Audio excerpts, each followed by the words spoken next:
Hey everybody, welcome to another episode of Dad's Gone Crypto. I'm on my own today because Sean is out enjoying a Ferrari cross-country rally. Yes, he's with a friend and they're driving across South Africa with a whole bunch of other Ferrari owners. So I have a feeling he's having an absolute blast. And I told him to take video so we could share it with you guys. But since I'm on my own, I figured maybe I would just do like a quick live market update here. The market seems to be moving in the right direction. We've, got some good times going on with Bitcoin, and looks like alts might be, ready to maybe make that move up. So why don't we take a look at the charts and just kind of, see where we're at today. So here's a Bitcoin chart, a daily chart, right? And I've got this trend line right here that you see here has been drawn all the way back. I'll just zoom out all the way back to the peaks of the market back in 2021. So, we had that double market peak back there and drew that trend line across the top of those. That trend line coming across had been respected quite often here, right? So we broke up out of it back here in November of 2024. We broke over top of that and then pretty much came up and down, tested it a bunch of times. We had a quick market peak in December of 2024, came back down, retested that line back and forth. And then we had our current all-time high, which occurred back in inauguration day here in the US, January 20th. So there on that all-time high, you can see I started another trend there that I'll explain in a second. But basically we hit an all-time high, came back down. And then this time when we came back down to this trend line, we did not hold it and we pulled down through. You can see then we came up, tried to retest it, bounced around, and then just kept making new lower lows, right?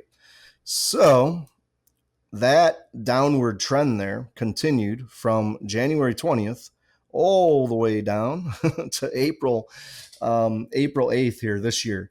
And so our entire year has been in this just absolute downward trend, right? Then on April 8th, right there, we made that new low and then kind of bounced around and we started making a little new trend here, right? So we came up, we bounced, and we made it over that downtrend. And then you can see we made a new high, a new local high there of 83,000, and we bounced around on that line. Let me zoom in here for you. So we bounced around on that 83,000, not quite wanting to get over it. And then we finally continued up, right? So we bounced around and then we finally continued up. And when we continued up, we did it again. We made another little local high here of 93.6. And then look at how many times over the last few days we tested that we used that as support. Bam, bam, bam, bam, using that as support. And at the same time that we were using that line as support, we were bouncing off of this old trend line here. 1, 2, 3, 4, 5, 6. 6 days we bounced off of that trend line. And on the 7th day, yesterday, we crashed right on through it, thankfully, finally. So we made it up through, and today you can see we have not retested that line yet, and we're still going up. So as far as this, old trend line looks, I think things look pretty good. Obviously we're probably going to get a little retest here and then hopefully keep breaking up through these levels. Maybe we'll follow this upward trend that's been started since April 8th.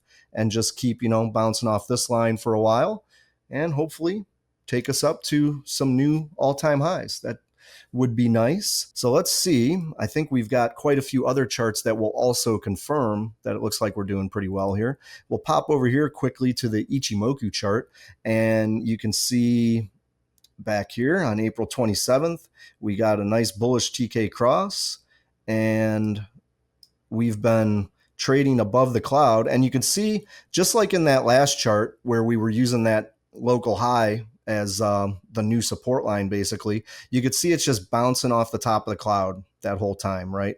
Because basically that's the exact same level. Then we had a little breakout, made it up. And then you can see on this chart, that's just another level that I had drawn. And you can see we are sitting exactly at that right now. We tried to get up through that level, the same level that we peaked at yesterday, bounced off. And then today we peaked up through that level, and now we're sitting at it. So the hope here is that we will continue on through and then, maybe start working our way up these. But again, Ichimoku looking bullish. And you can see out here, if we just go out a ways, you can see that the cloud is starting to tighten out there. And hopefully we're going to get a little twist and get into a nice green cloud coming up here soon. So we will see how that goes. Moving on, I want to go back now and talk about a real old trend line here. And this is a old channel. The other one we were working on is basically the exact same trend line on the top, but you could see this trend line, this channel actually goes all the way back to December of 2017.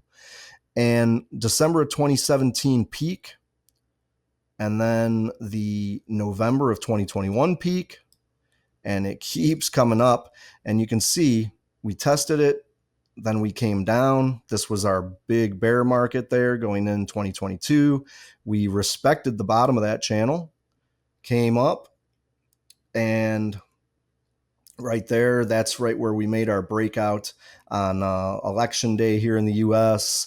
Then we started setting our new all-time highs, and you can see by looking here, we absolutely respected that channel. We came up, tested it, bounced back down, came up, tested it again, and again, bounced back down. Then we kind of bounced off the median line right here.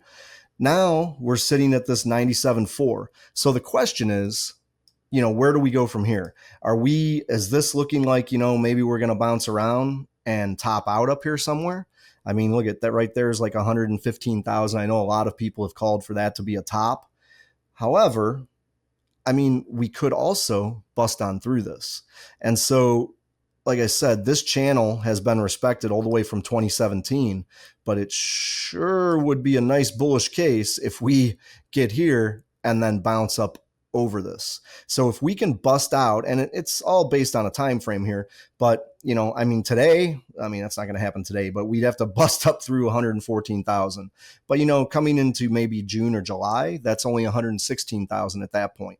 So if we can bust up out of this and maybe start using the top of this trend line to support, that's where I think we start getting into those much higher numbers that people have called for here this cycle, myself included. But again, if we do end up respecting this channel, well, you could see, okay, there's 114. What if we take this all the way out to like the end of 2025? And I'll tell you why in a minute. But so here's like November, here's December. So December 2025, 121,000. So we can still get some nice price action even if we do respect this channel.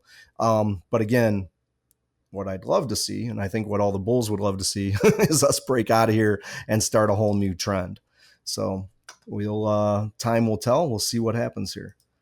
So another thing I want to talk about is the fact that, and I've talked about this before. I think I've showed you guys these charts a number of times now when I've done market updates, but it's kind of interesting to go back, to the same charts, show, I haven't changed anything in the charts itself. It's just that, the price action has kind of respected, the lines that we drew on these charts a long, long time ago. So interesting stuff. But one thing I want to talk about is the fact that so many people keep calling for this cycle to, it's over, it's over, it's over, right? We peaked already. We had that double peak, cycle's over.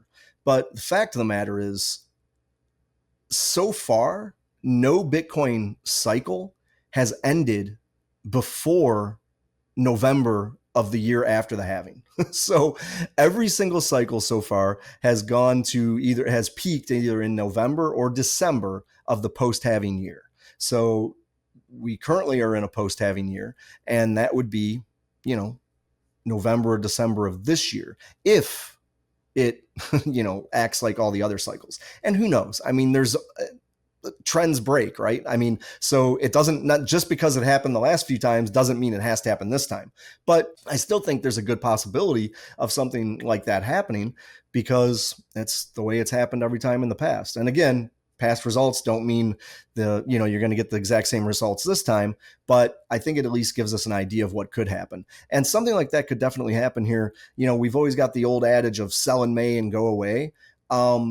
But this cycle feels a little bit different. Kind of feels like the markets are getting in a better mood here. I think we're going to get these tariff deals worked out, and I think we're going to get some good financial news coming in here possibly, which might give us a nice little bump up. So if we get a bump up in May, maybe we can have a nice little alt season type summer, and then rally everything going into fall and actually have this thing peak at the end of the year again. I mean, who knows? We also could definitely, have a nice little, let's say we have a good May here, things go up. Almost every cycle, the price has dipped quite hard in July. So, I mean, something like that's quite possible too. Maybe we go up May and June, we have a nice little peak here, and then we have a dip. July, August, we have a little dip, and then come into the fall and rise up through, the fall into the end of the year. Again, it's all speculation, who knows? But if we go back and look at these, old charts here, I mean, this is 2013. And again, it's just what I just said, but you could see the market cycle peak was December of 2013. Then if we move on to the next cycle, the peak, December 2017, right here. So again, in December. Moving on to last cycle, we ended November of 2021. So again, and we also had, back then we had a first peak, which peaked in April, and then the sell in May and go away. Actually, it was kind of sell in April and go away last cycle, and because it really tanked, and then didn't start really picking back up until July. So again, you never know. Similar things can happen. But again, just to show that we didn't actually peak until November of 2021. So with that in mind, I'd say there's a halfway decent chance at least that history kind of repeats itself and we don't really peak until closer to the end of this year. So at least that's what all of us bulls are hoping for here. So that's it, guys. Like I said, just wanted to give a quick market update, talk about kind of where we are and where we might be going here in the near future. And maybe having a really good second half of this year and having a lot of fun watching Bitcoin reach new highs, and then all of our altcoins that we've been wishing and praying to get over the hump. Maybe it's just going to happen, and we're all going to have a whole hell of a lot of fun here in 2025. That's what I'm shooting for, and hopefully you guys are too. So good luck out there, and we'll see you next time. See you guys. The material and information presented in this recording are for entertainment purposes only. Do not misconstrue what you hear as investment or trading advice.